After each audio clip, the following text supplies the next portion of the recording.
Hi friends, welcome back to my channel.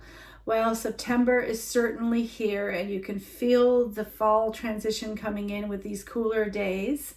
And our garden is in the harvest season and we have lots of tomatoes here today that I have that are ripe. And if you saw our windowsills, we have a whole bunch of ones that are in different stages of ripening as well, and the garden is filled with tomatoes. So today I want to handle some of these and I'm going to turn them into some fresh vegetable salsa. So I'm going to do some canning here.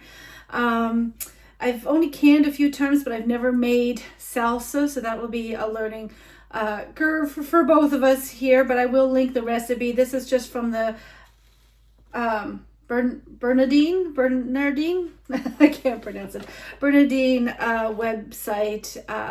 They're the ones I have, jars I have, so I wanted to take their recipe and give it a try.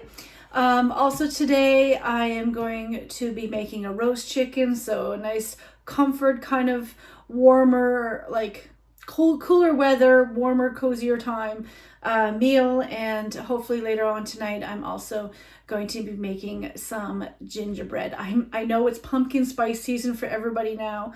I'm just not a huge fan of pumpkin spice things. I do like pumpkin pie, but I'm not a big fan of pumpkin spice things. So today we're going to be doing some gingerbread instead. So come and join me and I'll take you on with the day. So here's all our beautiful tomatoes and ripe and fresh from the garden. And we have some other ones too, but they're just little mini ones, so I didn't want to bother trying to deal with those and process them for salsa. But I'm going to core these up and blanch them to get the skins off and then chop them, and we'll see how many cups we have, and then I know if I can do the full recipe or just half the recipe.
I didn't have enough tomatoes for a full salsa batch, so I'm just cutting the recipe in half.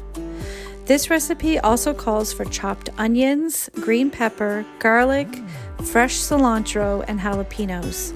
I somehow misplaced the footage of chopping the jalapenos and cilantro, but anyway.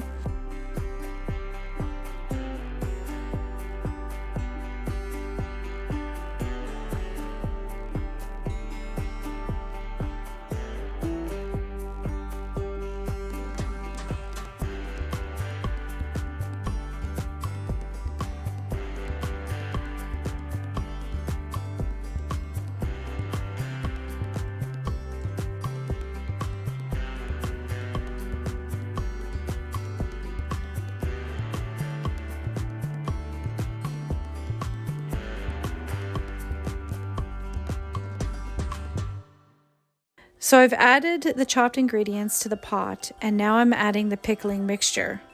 I don't know if pickling mixture is quite the correct word, but anyway, I'm adding the liquid part of the salsa. So this involves adding white vinegar, some tomato paste, and ground cumin, mixing it all together and bringing it to a rapid boil for about 30 minutes.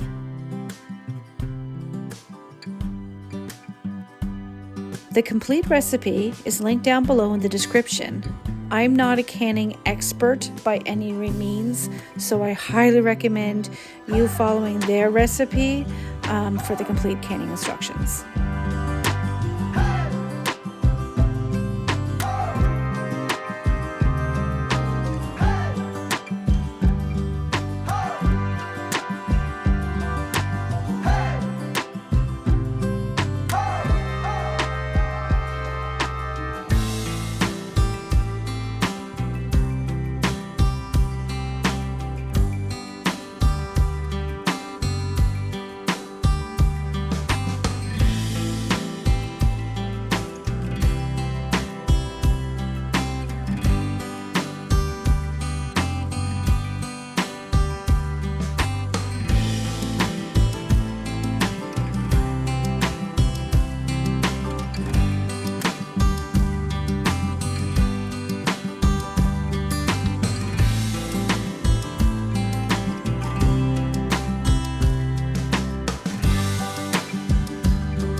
With the canning complete, I have my roast chicken in the oven and I'm headed out to dig the potatoes for supper. I noticed this year a lot of our potatoes were eaten by the ants. And what did or do you do to prevent it?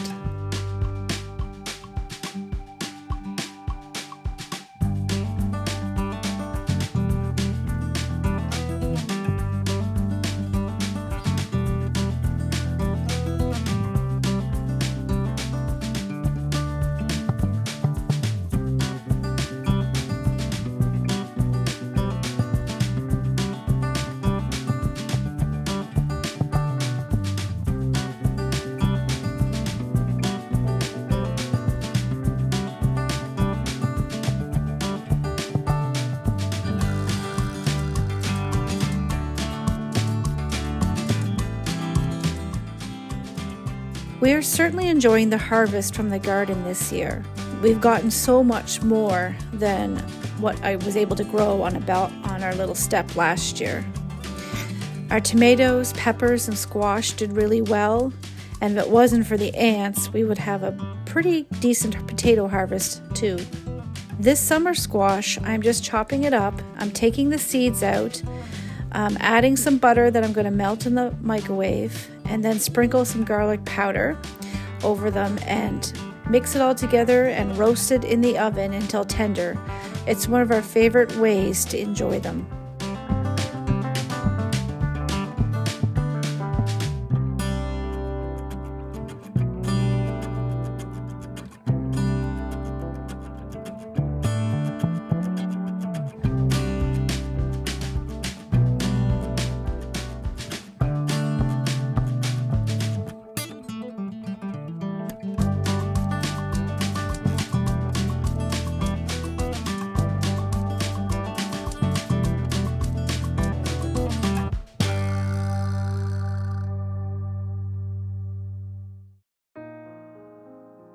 This gingerbread cake I'm making is a gluten-free recipe. I'm pretty new to gluten-free baking and I have quite a lot to learn. I'm not going to lie. This recipe wasn't quite our favorite, but I'm not actually sure if it was the recipe's fault or my fault on this one.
It was late by the time it came out of the oven, so I frosted it the next day, and I'm just using some cream cheese frosting that I was able to get at the store. And we enjoyed a piece as we watched an episode of MASH. Thank you so much for joining me today. I hope I gave you some encouragement to try some new things in the kitchen. Thank you so much for watching. Stay safe and be well. And until next time, bye.